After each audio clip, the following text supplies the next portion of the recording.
In this lecture, we'll find out what is a route reflector. We'll find out how route reflectors work. We'll see how to configure the route reflectors. So what is a route reflector? Basically, a route reflector is a BGP router that is concentrating all the routes which are learned from the route reflector clients, and it is sending the necessary routes to other route reflector clients, or to other route reflectors, or to other eBGP peers. It is overriding the default behavior, and it is permitting the iBGP to re-advertise a route which is learned from one iBGP peer to another. It introduces two new attributes, cluster list and originator ID. Also, BGP route reflectors are not influencing or not altering other BGP attributes at all. In fact, it is also using them for the BGP best path algorithm.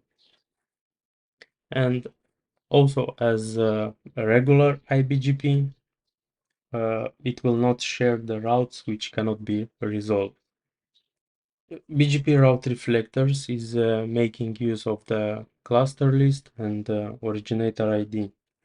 A cluster list is a mechanism that is preventing loop creation, and it works similarly as an IS path attribute, and it is participating in the best path selection. And originator ID is an attribute which is added by each BGP router, and it is signaling from where a specific route was learned from. Also, it is used in loop avoidance mechanism as a backup mechanism. So let's investigate the cluster list and see what it does. In this topology, we have 3 route reflectors with 2 route reflector clients each. So let's say that R1 is advertising a route to the route reflector 1. By default, RR1 will advertise this route to R2, which is the route reflector client, and it will advertise this route also to RR3 and to RR2.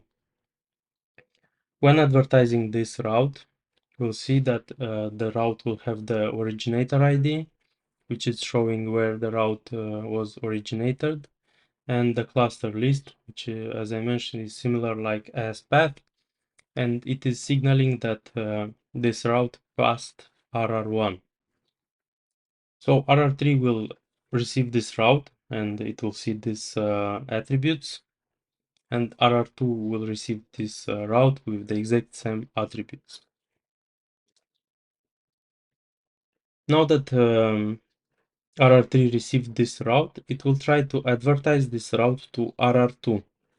But before sending this route to RR2, it will also add its ID in the cluster list.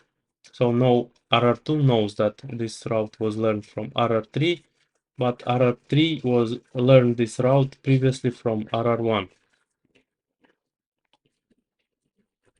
By default, RR2 will try to advertise this route back to RR1.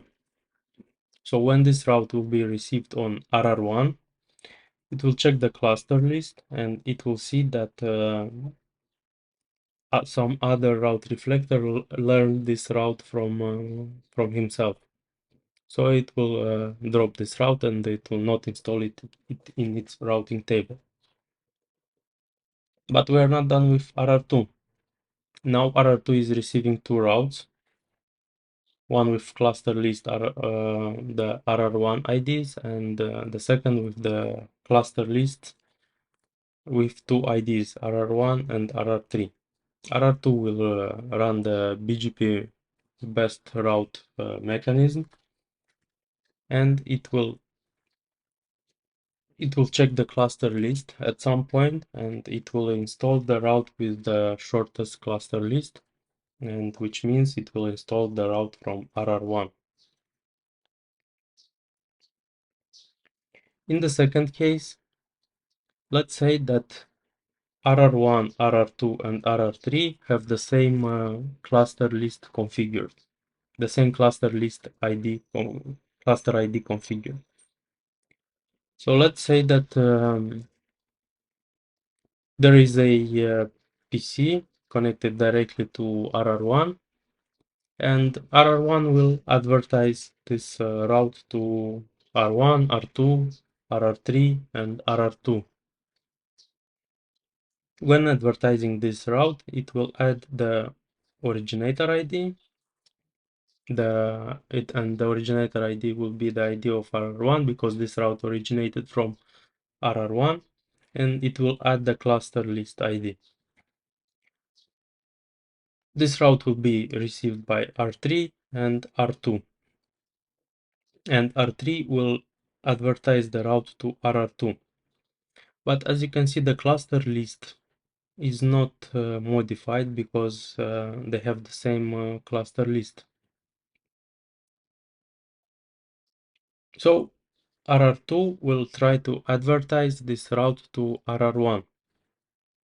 Now RR1 will inspect the attributes, and it will see the originator ID as himself, and it will drop the route, and it will not install it in its routing table. Also, on RR2, again, it is receiving the same route from two different sources, RR1 and RR3.